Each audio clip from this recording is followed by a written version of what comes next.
Hey, what's up? Welcome to Offshore Audio. I'm Andrew, I'm a live sound engineer, and I'm here to bring you tips and tricks to mix better live events. This time I'm going to take you through setting up and running through a whole virtual sound check on an M32 using Reaper. This will also work on an X32. Before we dive in, one thing you're going to want to do during your virtual sound check is EQ. So I have a gift for you to help you get through that EQ process as quickly and efficiently as possible. That's my 3-step guide to perfect EQ. Just download this PDF guide from the description down below this video, or head to offshoreaudio.no/EQ. And it's just 3 steps written out clearly. You can take it with you to work, look at it on your phone or whatever, in a PDF form, and it will just show you my 3 steps for EQing just about anything. Without further ado, let's dive into the virtual sound check. So what we're going to do is we're just going to connect it using the USB cable from our laptop, whether that's a Mac or a PC, to the USB card, the DN32 on the back of the M32. Of course, this works for an X32 as well. I think it's just a slightly different card on the back. First thing we need to do is we need to get drivers, right? So we'll just head to Google and we just type in, DN32 driver download. And what it's going to do is you'll see Midas consoles. And we just head in here. And if we're lucky, it'll just show up here.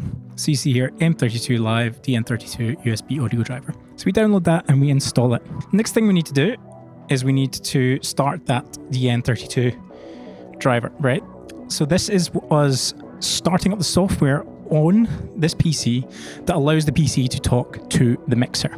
And that way we can send channels to and from the mixer as multi-channel audio over that USB cable. It's turning the mixer into a sound card. Next thing we do is we need to get into Reaper and we need to set up the sound card. So I'm going to do Control P, or you can do Options, Preferences. There will be a drop-down menu and you can choose between sort of Windows Audio or Core Audio, or whatever it is, but you need to select the DN32 card from that menu.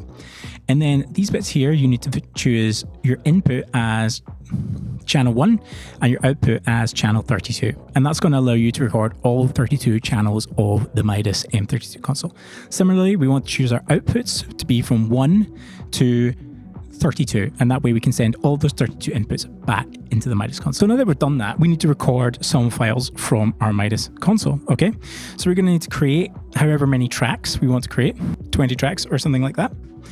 We can just go up here and go to Insert multiple tracks, and you can choose as many as you want. Say it's 24. You've got all these ready, right? Do Control A and click record. Then you've armed all of these tracks for recording. And you can see that right now, all of them are just taking in my voice, right? So we need to go to the routing tab, which we get to by doing Control R or view routing matrix, right? So it's Alt R to get to the routing matrix. This is routing all of our inputs. This is our inputs from the mixer, and it's routing all of them to our channels that we've just created here. Get rid of all of them, right?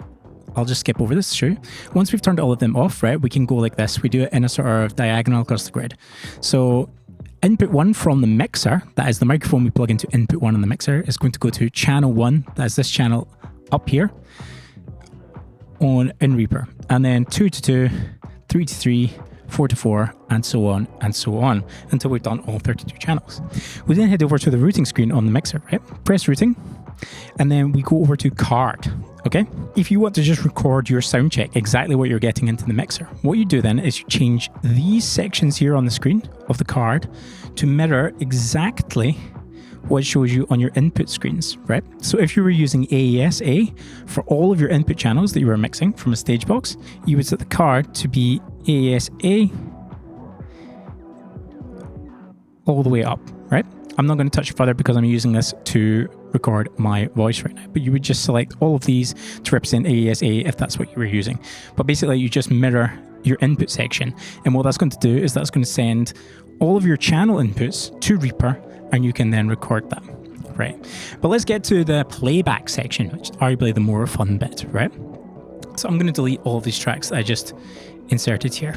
And what I'm going to do is I'm going to go to Insert, Media File, and here's a virtual sound check that I made earlier, right? So I'm going to open this and it's going to insert all the tracks. I'm going to click Separate Tracks. I can press W to go back to the start. Now we get to our routing screen again down here.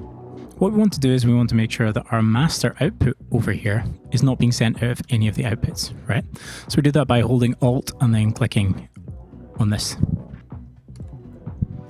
Next up, we want to route each track that we have here that we recorded in our virtual soundcheck out of a mono output. So these are our mono outputs here. These are our stereo outputs here. And these are our input channels. So that's these tracks here. So we want to go to here to our mono outputs, right? And then we want to route the first one. I'll name these channels to make it easier for us to understand, right? Because I know that this is a kick. I also know that this is a snare. And the next one's overhead and so on. Okay, so you see here, kick, snare, overhead, overhead. We want kick to come out of mono channel 1, right? Snare to come out of channel 2. Overheads to come out 3 and 4. And then we go on and on and on. And we send all of our channels out, right? So we just do this 1-to-1, right? So you see over here, it's channel 12 is being routed out of output 12. And once we've routed all of these successfully, right, we can head back up here, Control M to close the routing and get back to the mixer screen. So now we need to route our mixer properly. So the outputs of Reaper, right, are coming into our card on this mixer and then are being sent to the correct channels. So we go to our input screen, press routing, and then head over to inputs, right? And we just scroll down on these inputs to card, right? And you'll see here there's card 1 to 8. Then the next bank's going to be card 9 to 16. And the next bank will be card 1724.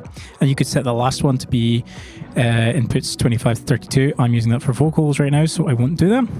But that now means that our input channels on the mixer are receiving the sound from each of these channels on Reaper, just as we routed it. And that means that if I bring up this first channel, we should hear the kick.